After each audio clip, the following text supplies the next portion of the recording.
मला काळजी काय आहे माहितीये का? सर्वात जास्ती आता खूप मला भीती वाटते. म्हणजे खूप हाय रिस्क आहे आणि त्यांचे हॉस्पिटलायझेशन वाढले. चीनमध्ये कदाचित लहर येईल असं म्हणतायत. तर काय करायचं? काय काळजी घ्यायची? मास्क होते एवढे जास्ती, माणसं कमी मास्क जास्ती. नाही थांबवू शकत. डॉक्टरना घालायचे असेल तर घालू दे. Omicron adjusted booster. तर त्यांना घेऊ द्या ना. तो आणा ना इंडियामध्ये. दुसऱ्या लाटेसारखी गंभीर परिस्थिती येणार नाही. काही भारताला घाबरायचं काही कारण नाहीये. थोडाफार पुण्याचाच आहे. त्याच्यामुळे मला मी काय बोलतो त्याच्यात जास्ती इंटरेस्ट असतो. इतर माझी काय बोलतात त्याच्याबद्दल. पण भारतीयांना बिलकुल भीती नाहीये. तशी लहर वगैरे काही येणार नाहीये. मी ऍक्च्युली तुमच्या सकाळ करताच एक मराठीत आर्टिकल लिहिलंय. त्याच्यात मी लिहिलं होतं की उथळ पाण्याला खळखळाट फार असं म्हणतात. आपल्याकडे बोंबलायला या चायनाच्या बातमीच्या न्यूज मधल्या टमरेलमध्ये पाणीच नाहीये. तरी आपण नुसता खुळखुळाट माजवलाय खुळ्यासारखा त्याच्याबद्दल. काही भारताला घाबरायचं काही कारण नाहीये. आणि आपण जे म्हणतो ना रुग्ण वाढले ते रुग्ण नाही वाढले तो केसेस वाढले. म्हणजे लोक टेस्ट पॉझिटिव्ह होत आहेत आणि ओमिक्रॉन तसा मामूली व्हेरियंट आहे. त्याच्यामुळे लोक बरे पण होत आहेत. पण जे खूप हाय रिस्क आहे ते हॉस्पिटलमध्ये जाऊ शकतात. चीनमध्ये प्रॉब्लेम काय आहे? चीनमध्ये काही नैसर्गिक इन्फेक्शनच नव्हती कधी. त्याच्यामुळे त्यांना काही अनुभवच नाहीये. त्याच्यामुळे ते आता जरा गडबडून गेले आणि त्यांचे हॉस्पिटलायझेशन वाढले. चीनमध्ये कदाचित लहर येईल असं म्हणतायत. चीनमध्ये लहर येऊ नये म्हणून काय करता येईल त्याच्यावर मी डॉक्टर गोडसे रविवनवर एक ट्विट पाठवला आहे. पण मला काळजी काय माहितीये का? सर्वात जास्ती आता खूप मला भीती वाटते. केसेस वगैरे काय म्हणजे भारतामध्ये प्रॉब्लेम काय नाही येणार आहे. लहर नाही येणार आहे. म्हणजे हॉस्पिटलायझेशन नाही वाढणार आहे, बेड मिळत नाहीये, ऑक्सिजन नाही मिळत आहे, असं काहीच होणार नाहीये. मला काळजी आहे की आपल्याला काळजी आहे या काळजीपोटी आपण जे हजार उचापती करून बसू ना, नवीन लफडी करून बसू ना, त्याची मला भीती वाटते. आता तुम्ही म्हणता आता हे सगळं प्रिकॉशन सेंट्रलने मीटिंग घेतली आहे ना, सगळे एकत्र आले हा, की आता काय करायचं, काय काळजी घ्यायची. तर मला एक सांगा, चीनने 3 वर्ष काय काळजी घेतली होती? Zero covid, right? शून्य कोविड. 21-21 वेळा टेस्ट करायचे. 50-50 दिवस त्यांचं आयसोलेशन होतं. मास्क होते एवढे जास्ती, माणसं कमी मास्क जास्ती. रात्र थोडी सोंगे फार म्हणतात तसं, राईट? हे सगळं चीनमध्ये 3 वर्ष झाल्यानंतर आज चीनची काय परिस्थिती आहे? चीनची बोंब लागली ना. मग ह्या सगळ्याने आपण कोविडला नाही थांबवू शकत. आपण कोविडला थांबवू शकत नाही.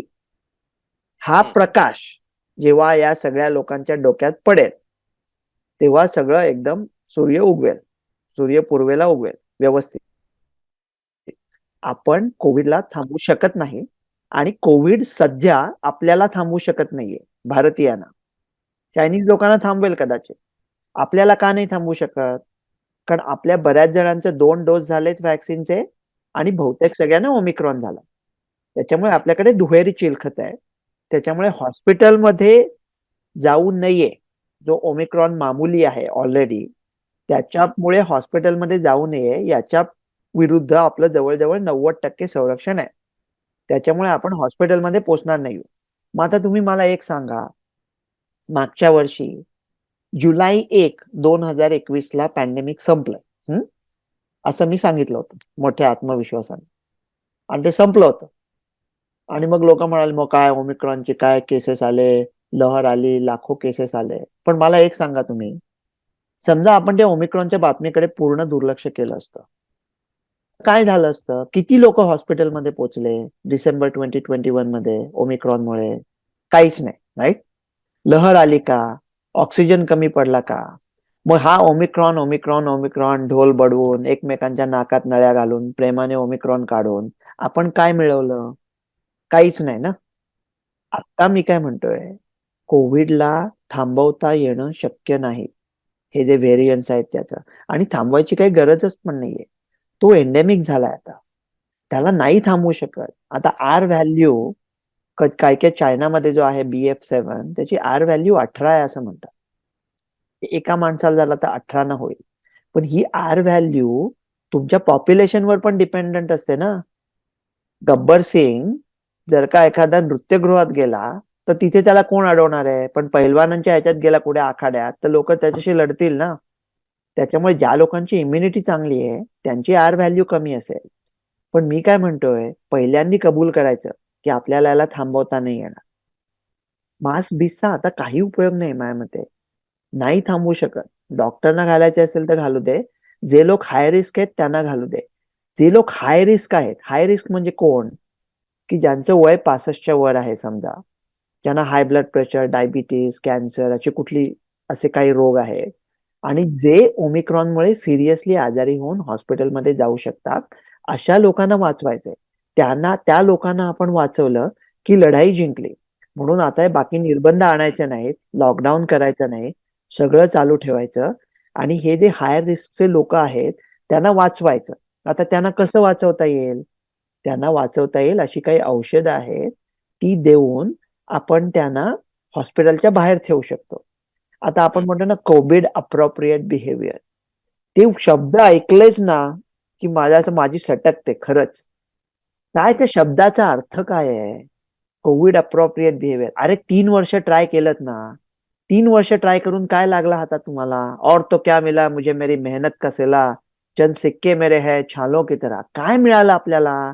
काहीच नाही ना. मग परत-परत काय ते बोलताय? म्हणजे काय उपयोग काय आहे त्याचा? आता त्याच्याऐवजी अशी एखादं औषध असेल, त्या औषधाने तुम्ही काय करू शकता सांगा ना? आता समजा तुम्ही निर्बंध-विर्बंध करून एक टेस्ट बी शोधून काढला. एक हाय रिस्क पेशंट आहे. तो कोव्हिड पॉझिटिव्ह आहे. मी तुम्हाला सांगतो हां. आता पुण्यामध्ये समजा एक पेशवे आहेत. हं. ते आले पॉझिटिव्ह. कोव्हिड पॉझिटिव्ह आणि ते हाय रिस्क आहे. तर माझा तुम्हाला सवाल आहे, त्या हाय रिस्क माणसाला तुम्ही काय करणार आहात? काय ट्रीटमेंट देणार आहात? आता जगामध्ये काय सांगतायत? रेमडेसिवीर ज्या लोकांना ऑक्सिजन लागत नाहीये, त्या लोकांसुद्धा 3 दिवसाचा रेमडेसिवीर प्रोटोकॉल आहे. पण भारतामध्ये तसा करणं कठीण आहे. कारण रेमडेसिवीरचा प्रोटोकॉल केला तर काळा बाजार वगैरे लफडी चालू होतील. मग आता दुसरं काय करता येईल? एक निर्माट्रेलवीर म्हणून गोळी आहे हां. ती 89% इफेक्टिव्ह आहे. तर ती 89% जी इफेक्टिव्ह गोळी आहे, ती भारतामध्ये कधी येणार होती माहितीये का? एप्रिल 22ला जेनेरा फार्मास्युटिकलला परवानगी दिली, की तुम्ही ही गोळी बनवा. मग जुलै 22ला सांगितलं, की नक्की बनवा. मग त्यांनी सांगितलं सप्टेंबरला त्यांनी सांगितलं, की आम्ही बनवतोय आणि 5,200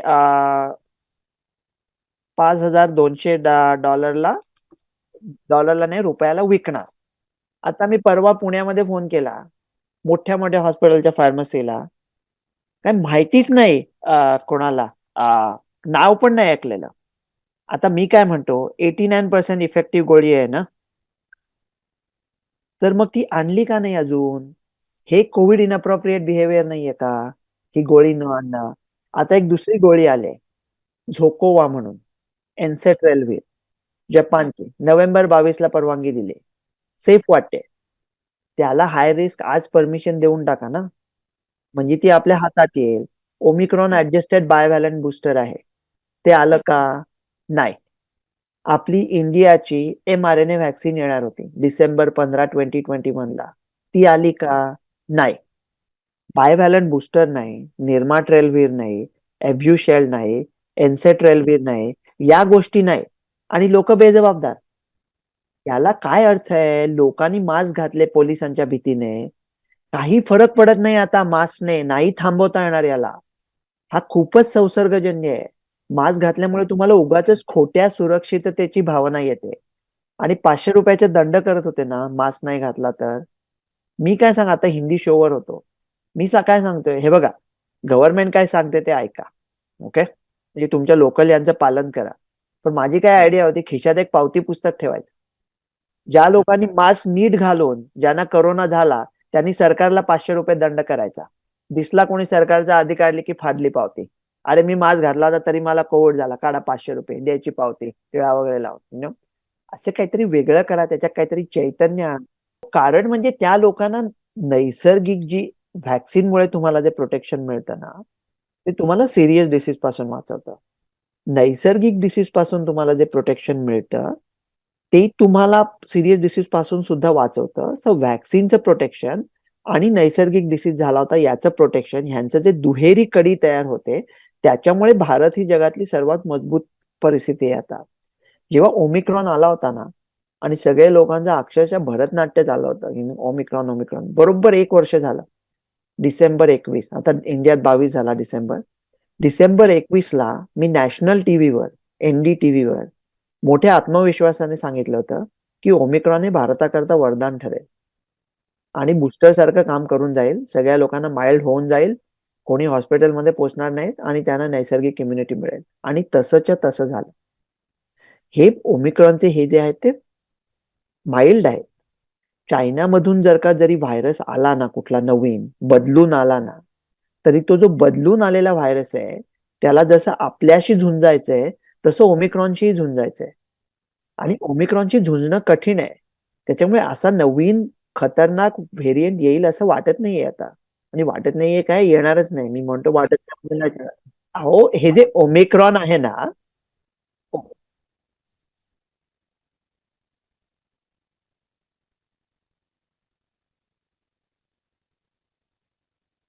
आता नवीन व्हेरियंट येऊ शकतात. पण नवीन व्हेरियंट जरी आला ना कुठला, तरी तो डेल्टा सारखा खतरनाक असेल का? मी आता दुसऱ्या कुठल्या तरी इंटरव्ह्यू मध्ये म्हणत होतो की समजा तो दारासिंग आहे, नवीन आलेला खतरनाक, आणि ओमिक्रॉन हा मिल्खा सिंग आहे. तर कुठल्याही तुम्हाला जेव्हा पकडायची शर्यत लागेल तेव्हा मिल्खा सिंगच जिंकणार ना. दारासिंगची कुस्ती तुम्हाला खेळायला सांगणार नाही, कारण तुम्हाला ऑलरेडी मिल्खा सिंगने पकडले. त्याच्यापैकी एकच सिंग तुम्हाला पकडू शकतो. सुभान वसंत सिंगला दारासिंग किंवा मिल्खा सिंग या दोन पैकी एकच पकडू शकतो. त्याच्यामुळे आता हा जो BF7 आहे ना, तो ओमिक्रॉनचीच पिल्लावळ आहे ती. ओमिक्रॉनचा जो भाग होता ना, ओमिक्रॉन नंतर BA होता, मग BA1, मग BA2, मग BA4, मग BA5, मग BA5 2.1.7 म्हणजे BF7. आता BF7 जर का म्हणे 18 लोकांना एकाला असला तर 18ला होतो. जो ओमिक्रॉन आहे त्याची आर व्हॅल्यू होती 5.08 आणि BF7 ची आर व्हॅल्यू आहे म्हणे 18.06. अरे बापरे, तुम्ही म्हणाल तीन तीन पट आहे रे, मग कसा प्रॉब्लेम येणार? पण अमेरिकेमध्ये आता बहुतेक सगळ्या केसेस ज्या आहेत त्यांचं जिनोमिक सिक्वेन्सिंग पाहिलं तर डिसेंबर 3ला BF7च्या 6.6% केसेस होत्या आणि डिसेंबर 10ला 5.7% आहे. मग हा एवढा खतरनाक आहे, तर 6.6%च्या 5.6 कशा झाल्या, 100% कशा नाही झाल्या? त्याच्यामुळे तो सगळीकडेच खतरनाक असेल असं नाही. आणि मी जेव्हा खतरनाक म्हणतो ना, तेव्हा पसरण्याकरता खतरनाक म्हणतो. खतरनाक म्हणजे तुम्हाला काही सिरियस करेल, हॉस्पिटलला पाठवेल असं नाहीये. ओमिक्रॉनचे बहुतेक सगळे पिल्लावळ ना नाक आणि घशामध्येच असते. ती तुमच्या छातीमध्ये जातच नाही. त्याने जर का तुम्हाला मारलं नाही, तर तुम्ही त्याची काय, कशाला तुम्ही घाबरताय? म्हणजे आता 3 वर्षानंतर लोक कधी नव्हे ते आपले लोक म्हणे लग्न, ते फक्त नवरा मुलीचा संबंध नसतो हो, लग्न म्हणजे आपले हजारो लोक वाजंत्रीवाले, बिचारे बँडवाले, कंत्राट पुरवणारे, तिथे केअर काढणारे लोक, ह्या ज्या सगळ्या लोकांची इकॉनॉमी या लग्नांवर चालते, त्यांना काय आपण उपाशी मारणार आहोत का? आणि आपण ही समजा लग्न थांबवली, आपल्याला नाही आवडत लग्न, नाही आवडत लग्न, लग्न थांबवली, तुम्ही गॅरंटी देताय का की थांबू शकाल? जी गोष्ट तुम्ही थांबूच शकणार नाही आहात, ती थांबवण्याचा निष्फळ प्रयत्न करत तुम्ही अजून वाट लावताय, ती थांबवणं शक्य नाहीये. तुम्ही आता फक्त एकच गोष्ट करू शकता, लाट येऊ नये म्हणून सिरियस लोकांना वाचवण्यासाठी ही औषधं आणा. आणि तुम्ही नाही आणलीत ला औषधं, मला काही आशा नाहीये. म्हणजे हे बघा, भारताने व्हॅक्सिनेशनचं काम वगैरे छान केलंय, पण बाकी ना नुसती बाबूगिरी बडबड चालू आहे. व्हॅक्सिनेशनचं काम एकदम नेत्रदीपक केलंय. फार भारत प्रगती छान करतोय जगामध्ये, फारच सुंदर काम केलंय. पण हे काही नाही केलं ना, मी सांगतोय ते, तरी लहर नाही येणार भारतामध्ये.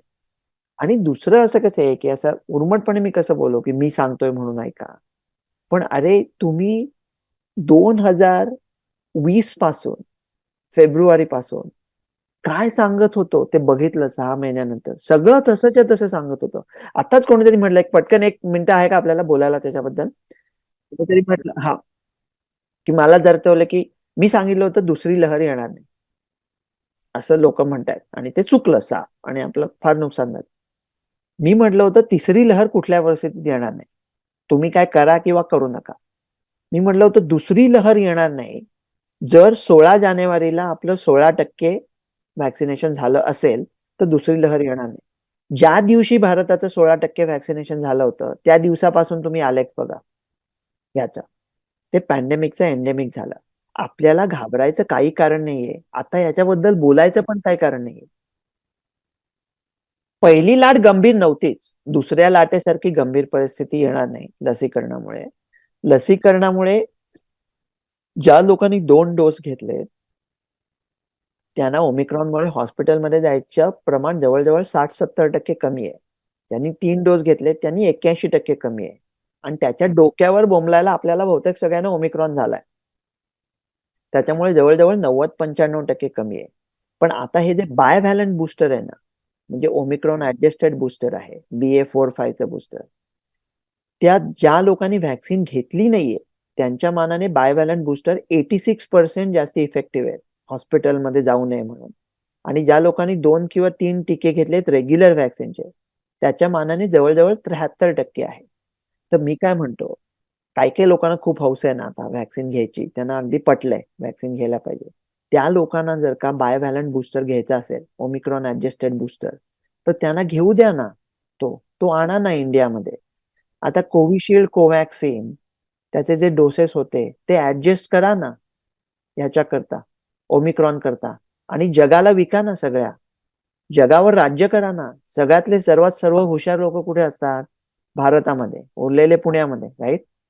मग जगावर राज्य करा ना. 4-5 पैशाच्या कमिशनची कुठे आशा बाळगता?